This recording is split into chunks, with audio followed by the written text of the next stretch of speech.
ሰላም ጤና ይስጥልን ክቡራን ተመልካቾቻችንና አድማጮቻችን ዘውዱ መንግስቴ ነኝ ከዚህ ከአገር እንግሊዝ። አሁን የዘውዱ ሾው አጫጭር ዜናዎችን አቀርብላችኋለሁ፣ አብራችሁን ቆዩ። በቅድሚያም ርዕሶቹን ነው። የቀድሞዋ ፕሬዝዳንት አዲስ ሹመት ተሰጣቸው። ሱዳን በኢትዮጵያ ድንበር ቁልፍ ቦታ ተቆጣጠረች። ምክር ቤቱም ውሳኔውን አስተላለፈ። የምክክር ኮሚሽኑ ይፋ አደረገ የሰራቸውን ስራዎች። ፖሊስ መረጃውን አጋለጠ በመጨረሻዋ ሰዓት። በሴቶች ላይ ቅጣት ተጀመረ። የፕሬዝዳንት ኢሳያስ እናትም አረፉ። ሶማሌላንድም ትዕዛዝ ሰጠች። አሁን ወደ ዝርዝሩ እንሄዳለን፣ አብራችን ቆዩ። ፋኖ በተለያዩ ቦታዎች ተጋድሎ በማድረግ ታላላቅ ድሎች መቀዳጀቱን አሳወቀ። በአንድ ወር ውስጥ ብቻ ከ420 በላይ የሰው ኃይልና 322 የጦር መሳሪያና ከ8,000 በላይ ተተኳሽ ወደ ምኒልክ ዕዝ ገቢ ማድረጉንም አሳውቋል። በአማራ ፋኖ ብሔራዊ ንቅናቄ ወሎ ቤተ አማራ ምኒልክ ዕዝ ስር በሚንቀሳቀሰው 6 ኮሮች ልዩ ዘመቻ ውስጥ ባለፈው አንድ ወር ብቻ ካገዛዙ የብልጽግና ሰራዊት የኮበለሉ 304 የመከላከያ አባላትን ጨምሮ በጠቅላላው 423 የሰው ኃይል በርካታ የጦር መሳሪያዎችን ወደ እዙ ገቢ ማድረጉንም አሳውቋል። ከሰኔ 1 ቀን 2018 ጀምሮ በተጠናከረ የኦፕሬሽን የደህንነት ሪፖርት መሰረት ነው በየኮሮቹ የተገኙ ዝርዝር መረጃዎች እንደሚያሳዩት ከሆነ ወደ ማዕከሉ ገቢ ከሆኑት የጦር መሳሪያዎች መካከል 299 የተለያዩ የክላሽንኮቭ አይነቶች፣ 10 ዶጂ ክላሾች፣ 7 ስናይፐሮች፣ 3 ስናይቶ፣ 1 ብሬን፣ 1 M14፣ 1 የንቃት መሳሪያ በድምሩ 322 የቡድንና የነፍስ ወከፍ መሳሪያዎች ይገኙበታልን ብሏል። ከተገኘው መሳሪያ በተጨማሪ 7,577 የክላሽ ጥይቶች፣ 360 የብሬን ጥይት፣ 118 የስናይፐር ጥይት ጨምሮ በአጠቃላይ 28,055 ተተኳሾችና 327 የእጅ ቦምቦች፣ 6 የጭስ ቦምቦች እንዲሁም 204 የወገብና የደረት ትጥቆችን፣ 3 የመገናኛ ሬዲዮኖችና 4 የስናይፐር ካዝናዎችን በእዙ ስር ወደሚገኙ ክፍሎች ገቢ ማድረጉን አሳውቋል። ከአገዛዙ መዋቅር እየከዳ ወደ ህዝባዊ የፋኖ ትግል የሚንቀሳቀሰው የሰራዊትና የትጥቅ መጠን በዚህ መልኩ ከፍተኛ ሁኔታ መጨመሩን የብልጽግና ስርዓት መሰረቱ መፍረክረኩና ማብቂያው መቃረቡን የሚያሳይ ግልጽ መረጃም ነው ብሎታል።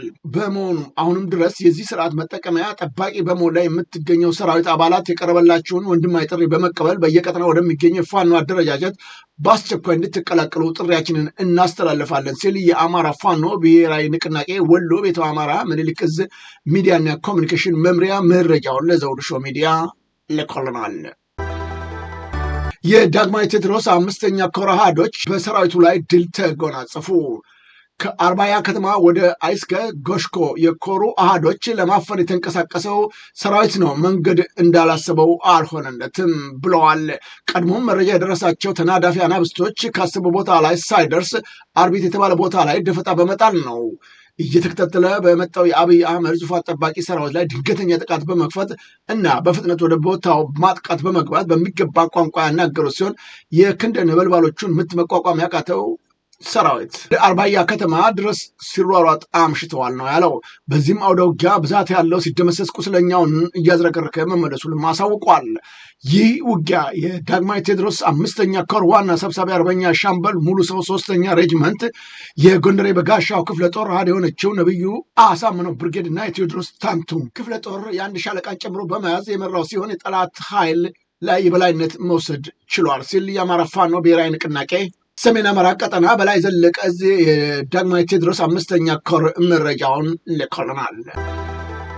ሀገር አፍራሹ ጸረ አማራ ብልጽግና አገዛዝ በተለያዩ ቦታዎች የደረሰበትን ምት መቋቋም ሲያቅተው የፈሪ ዱላውን ንጹሐንን ማህበረሰብ ላይ እያሳረፈ ይገኛል ሲል ከግንባር የደረሰ መረጃ ይጠቁማል። በኦሮሚያ ክልል ምስራቅ ወለጋ ዞን ስር በሚገኙ የአማራ ተወላጆች ብቻ በሚኖሩበት በተለያዩ ቀበሌዎች ላይ በጦር ሄሊኮፕተርና በጀት እንዲሁም በሰው አልባ አውሮፕላኖች ላይ የታገዘ ጥቃት በመፈጸም የንጹሐን ህይወት ማለፉን አሳውቋል። በተለይም በምስራቅ ወለጋ ዞን ጊዳ አያና ወረዳ አንዶዴ ዲቾ ቀበሌ በንጹሐን ላይ ከፍተኛ ጉዳት መድረሱ ታውቋል። በሌላኛው ልዩ ቦታም ዳግም አሊ በተባለ መንደር ላይ ቁጥራቸው በውል ያልታወቀ በርካታ ንጹሐን ወገኖች የጥቃቱ ሰለባ መሆናቸው ነው የተገለጸው።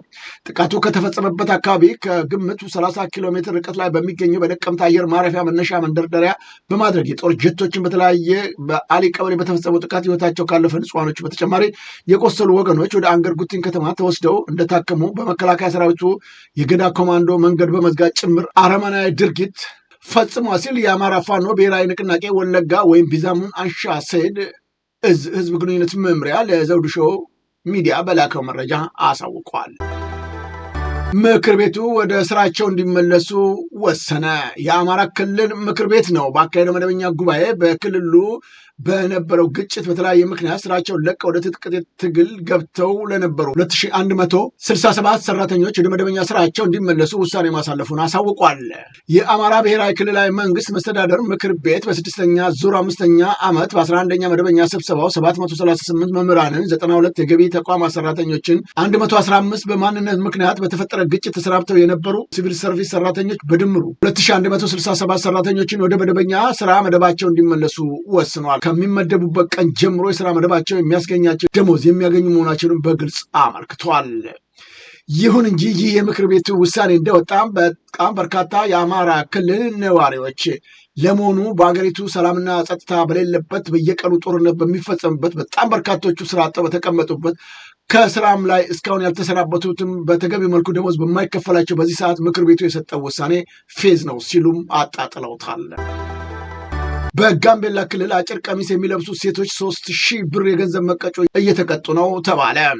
በጋምቤላ ክልል ጎጂ ልማዳዊ ድርጊቶችን ለመቆጣጠር የህፃናትና የደህንነትን ለማስጠበቅ የሚያስችሉ ውሳኔዎችን በመተግበር ላይ እንደሚገኝ የክልሉ አኟክ ብሔረሰብ ዞን የአቦቦ ወረዳ ሴቶችና ህፃናቶች ማህበራዊ ጉዳይ ጽሕፈት ቤት አስታውቋል። ውሳኔውን ሊተላለፍ የቻሉትም ልጆቹ ከወላጆቻቸው አቅም በላይ በመሆናቸው እና ትዕዛዝ ባለመስማታቸው ነው ሲልም ጽሕፈት ቤቱ ገልጧል። ሴቶችና ህጻናቶች ማህበር ጉዳይ ጽሕፈት ቤት ኃላፊ ወይዘሮ አዊሊ እጁሉ ከብስራት ሬዲዮ ጋር ባደረጉት ቆይታ እንደገለጹ ሴቶቹ የሚለብሷቸው አጭር ቁመት ያሏቸው ልብሶች የጥቃት ተጋላጭነትን ይጨምራሉ ሲሉ ነው ያሳወቁት። ወላጆች ልጆቻቸውን እንዲከታተሉና ልጆችም ከዚህ አይነት ድርጊት እንዲቆጠቡ የሚያስችሉ ጥብቅ መመሪያዎች መተላለፋቸውን ነግረውናል። ይህም ችግር ለመቅረፍ ለጥቃት አጋላጭ በሆነ መልኩ አጭር ልብሶችን ለብሰው በሚንቀሳቀሱ ሴቶች ላይ የ3000 ብር የገንዘብ ቅጣት መተላለፉን የነገሩን ኃላፊዋ መመሪያው ተላልፎ በተገኙ ላይ ቅጣት እርምጃ እየተወሰደ ይገኛል ሲሉ ጨምረው ገልጠውለታል። ለጣቢያው የምክክር ኮሚሽኑ መግለጫ ሰጠ። የኢትዮጵያ ሀገራዊ ምክክር ኮሚሽን ዋና ኮሚሽነር ፕሮፌሰር መስመር አርያ ይፋ ያደረጓቸው 8 ዋና ዋና ሀገራዊ አጀንዳዎችን አሳውቀዋል። በዚሁም መሰረት 1ኛ የሀገር ግንባታ፣ 2ኛ የመንግስት አደረጃጀትና ቅርጽ የፖለቲካ ውክልና ምርጫ ስርዓት ጉዳዮች፣ 3ኛ የፌዴራል ከተሞች አዲስ አበባና ድሬዳዋ፣ 4ኛ የሃይማኖት ጉዳዮች፣ 5ኛ የተቋማት ግንባታና የህግ በላይነትን፣ የሰብአዊ መብቶች፣ የማህበራዊና ኢኮኖሚ እንዲሁም የአርሶ አደሮችና አርብቶ አደሮችን ጉዳይ፣ 7ኛ ሙስናና መልካም አስተዳደርን፣ 8ኛ ሰላምና ግንባታን በኮሚሽኑ የተለያዩ 8 አጀንዳዎችን እያንዳንዳቸው በስራቸው ዝርዝር ንዑስ ጉዳዮችንም አካተዋል ነው ያሉት። በአንደኛ አጀንዳ ስር የሀገር ግንባታ፣ የማንነትና የሀገር ባለቤት ጉዳዮች፣ ታሪካዊና ማንነት፣ በሌላም በኩል በሁለተኛ ደረጃ የጋራ ሀገራዊ ማንነትና እሴቶችን የሚመለከቱ ጉዳዮችን፣ ሀገር ግንባታና ብዙሃን አስተዳደር ጉዳዮችን፣ የቋንቋ ጉዳዮችን፣ የባህልና ታሪክና ታሪክ ቅርስ ጥበቃ ጉዳዮችን እንዲሁም ሌሎች በርካታ ጉዳዮችን ያካተተ ሲሆን በአጀንዳ ቁጥር 2 የመንግስት አደረጃጀትና ቅርጽ እንዲሁም የፖለቲካ ስርዓትና የፖለቲካ ውክልናን፣ የምርጫ ስርዓትን፣ የመንግስት አደረጃጀትና ቅርጽን፣ የመንግስት አደረጃጀት አስተዳደር ስርዓትን፣ ራስን እድል በራስ የመወሰን መብትን፣ የብሔር ብሔረሰቦችን ትርጓሜ አንቀጽ 39ና እዝባር 5ን፣ የፌዴራል መንግስትና የክልል መንግስት መሪዎችን የስልጣን ዘመን፣ የፌዴራልና የክልል መንግስትን ግንኙነት፣ የስልጣን ክፍፍልና የፌዴራልና የክልል መንግስትን ፌዴራሊዝምና የሀብት ክፍፍልን፣ የክልል አስተዳደርና ወሰኖችን፣ አዳዲስ ክልል አመሰራረትን፣ የክልል አስተዳደር ወሰኖችን፣ የህግ አውጪ አካልን ወይም የፓርላማ መዋቅርና ህገ መንግስትና የህግ አውጪው አካል ወይም የፓርላማ መዋቅርን እና ሚናውን፣ ህገ መንግስትና የመተርጎም ስልጣንን፣ የህገ መንግስት ማሻሻያ ስርዓት አንቀጽን 104ንና 105ን፣ የፖለቲካ ውክልና እና የምርጫ ጉዳዮችን፣ የሀገር ምርጫ ስርዓትን፣ የመድበለ ፓርቲ ስርዓትን፣ የፖለቲካ ፓርቲ አደረጃጀትን፣ የመንግስትና የገዢው ፓርቲ መለያየትን፣ የምርጫ ክልል አወቃቀርን፣ የፖለቲካ ፓርቲዎችና የመንግስት ሀብት አጠቃቀምን፣ የአዲስ አበባና የድሬዳዋ ጉዳይን፣ የአዲስ አበባ ህጋዊ አቋምን፣ በአዲስ አበባና በኦሮሚያ ክልል ያለውን ግንኙነት፣ የአዲስ አበባ ከተማና የበጀት ድርሻ ጉዳይን፣ የፌዴራልና ዋና ጉዳዮችን፣ የአዲስ አበባና ፖሊስና ፍርድ ቤት ጉዳዮችን፣ የአዲስ አበባ ወሰንና ቦታዎችን ስያሜዎችን፣ የአዲስ አበባ ከተማ ስራ ቋንቋ፣ የአዲስ አበባ ከተማ ታሪካዊ ቅርሶችና አካታችነት ጉዳዮችን በዝርዝር የተገለጹ ሲሆን አጀንዳዎቹ ከሐምሌ 8 2018 ዓመተ ምህረት ጀምሮ በሀገር አቀፍ ደረጃ በአዲስ አበባ በሚካሄደው ጉባኤ ላይ የሚመከሩ እንደሆነ ተገልጿል። የምክክር ኮሚሽኑ በሀገር ውስጥም ሆነ በውጭ ባደረጋቸው ስብሰባዎች ላይ ውጤት አልባ እንቅስቃሴ እንዳደረገ እየታወቀ በተለይም በአውሮፓም በሰሜን አሜሪካም ያደረጋቸው እንቅስቃሴዎች ለምሳሌ መጥቀስ ቢቻልም በአሜሪካ የደረሰበት ውርደትና ውግዘት፣ በካናዳ፣ በእንግሊዝ፣ በስዊድን ስቶክሆልም የተደረጉትን ጉዳዮች በተመለከተም ከዚህ ቀደም የዘውዱ ሾው ሚዲያ በቀጥታ ሲዘግብ እንደነበረ የሚዘነጋ አይደለም።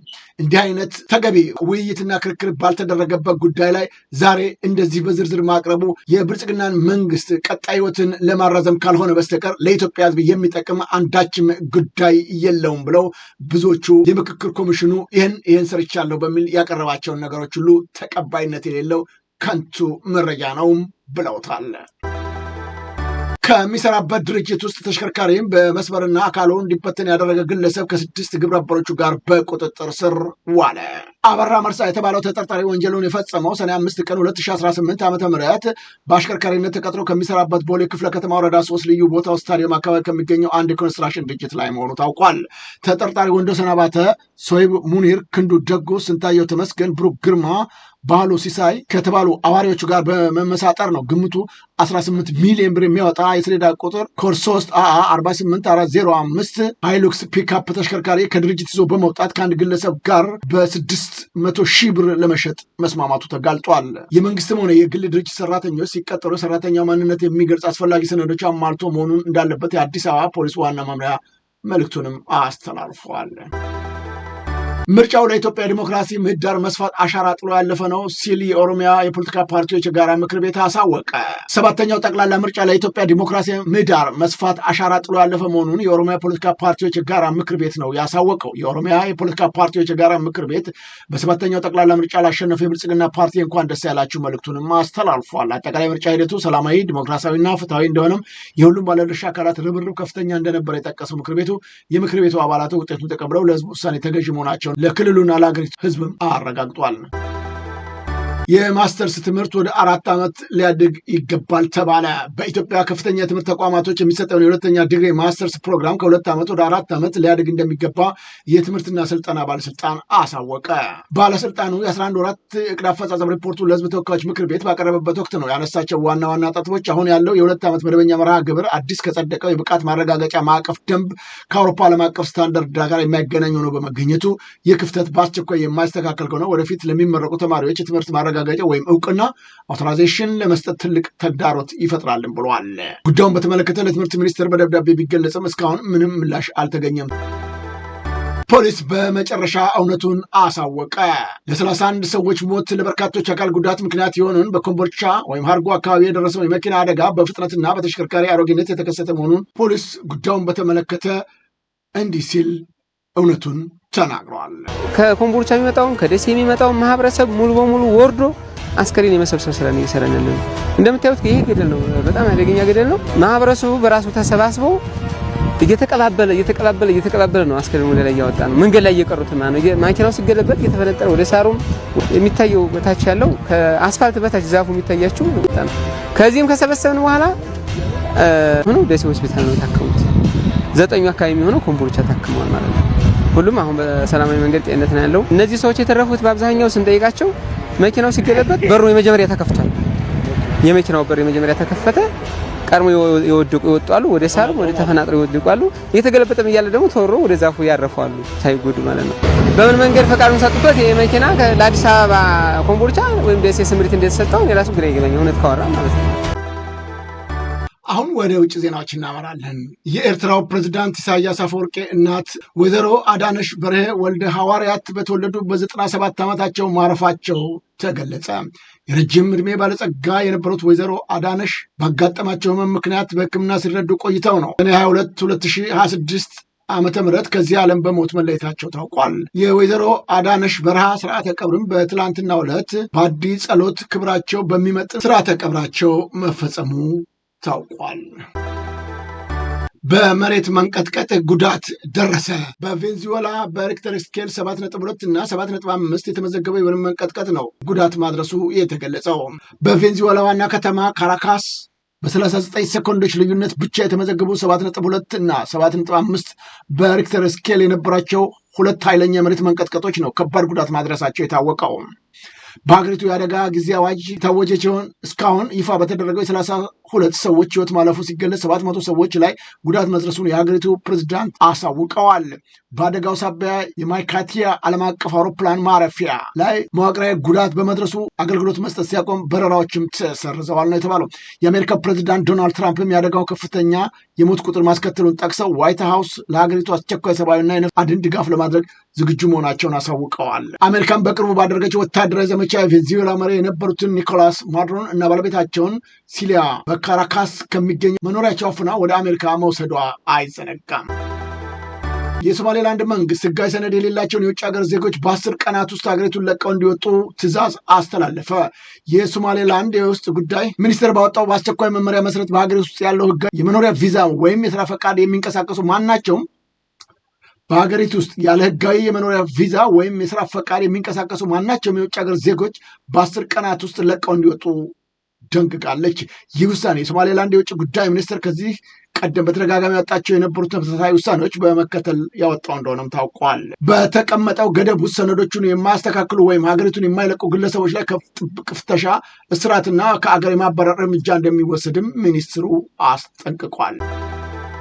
የሱዳን ጦር በኢትዮጵያ ድንበር አቅራቢያ የሚገኝ ቁልፍ ምሽግ ተቆጣጠረ። የሱዳን የመከላከያ ሰራዊት ኤስኤፍ በብሉ ናይል ክልል ከኢትዮጵያ ድንበር 1 ኪሎ ሜትር ገደማ ርቀት በሚገኘው በጆሴፍ ቱካ በሚመራው የሱዳን ህዝብ ነጻነት ንቅናቄ ኤስፒኤልኤም ይዞታ ስር የነበረውን አልባር የተባለ ቁልፍ ወታደራዊ ምሽግ ሙሉ በሙሉ በቁጥጥር ስር መዋሉን ነው ያሳወቀው። አልማ የድንበር አካባቢዎችን ከአማጽያን ማጽዳትና በፈጣን ድጋፍ ኃይል አርኤስኤፍ እና ኤስፒኤልኤም ጥምረት እጅ የምትገኘውን ስትራቴጂካዊ ድንበር ከተማ ኩርሙክን መልሶ መቆጣጠር ችሏል። የቀድሞዋ ፕሬዝዳንት ሳህለወርቅ ዘውዴ ሹመት አገኙ። የተባበሩት መንግስታት ድርጅት ዋና ጸሐፊ አንቶኒ ጉተሬዝ የቀድሞዋን የኢትዮጵያን ፕሬዝዳንት ሳህለወርቅ ዘውዴን ነው በምዕራብና በአፍሪካ ሳህል ቢሮ የዋና ስትራቴጂካዊ ገምጋሚ አድርገው መድበዋቸዋል። በቀጠናውን ባላቸው ሰፊ ዲፕሎማሲያዊ ልምድ የተመረጡት ሳህለወርቅ ገለልተኛ ስትራቴጂካዊ ግምገማ ለማካሄድ ኃላፊነታቸውን በዚህኛው ወር ወይም ጁን ማብቂያ ላይ በይፋ ይረከባሉ ተብሎም ይጠበቃል። በመጨረሻም የኢትዮጵያ፣ ኤርትራ፣ ሱዳንና ሶማሌ ዜጎች ወደ ምስራቅ ሊቢያ ግዛት እንዳይገቡ ታገዱ። ኢትዮጵያውያን ዜጎች ጨምሮ ወደ አውሮፓ ማሸጋገር የሚፈልጉ የአራቱ ሀገራት ፍልሰቶች በሊቢያ በኩል በሰው አዘዋዋሪዎች አማካኝነት እንደሚያልፉ አይዘነጋም። የምስራቅ ሊቢያ ባለስልጣናት ይህንን እገዳ የጣሉት የውጭ ዜጎች ወደ ሀገሪቱ የሚገቡበት ሁኔታ ለመቀየር በማስፈለጉ እንደሆነ መናገራቸውን ሮይተርስ ዘግቦታል። እገዳው ዲፕሎማቶችን፣ የቆንስላ ሰራተኞችና ቤተሰቦቻቸውን እንዲሁም የቅጥር ፈቃድ ያላቸውን በትምህርት ሕክምና ዘርፍ የተሰማሩ የሀገሪቱ ሰራተኞችንም እንደማይመለከትም ገልጧል። በአሁኑ ወቅት 900,000 ያህል የውጭ ዜግነት ያላቸው ፍልሰተኞች ሊቢያ ውስጥ እንደሚገኙም መረጃዎቹ ያመላክታሉ። ክቡራን ተመልካቾቻችንና አድማጮቻችን ለአሁኑ ያቀረብኩላቸው የዘውዱ ሾው አጫጭር ዜናዎች እነዚህን ይመስሉ ነበረ። በቀጣይ ዝግጅታችን እስከምንገናኝ የዘውዱ ሾው ሚዲያን ሼር፣ ላይክ እና ሰብስክራይብ በማድረግ ወዳጅ ቤተሰቦቻችን እንድትሆኑ ከወዲሁ በአክብሮት እንጋብዛለን። ከዜናዎቹ ጋር አብሬያችሁ የነበርኩትን የዘውዱ መንግስት የነበርኩኝ። ጤና ይስጥልኝ።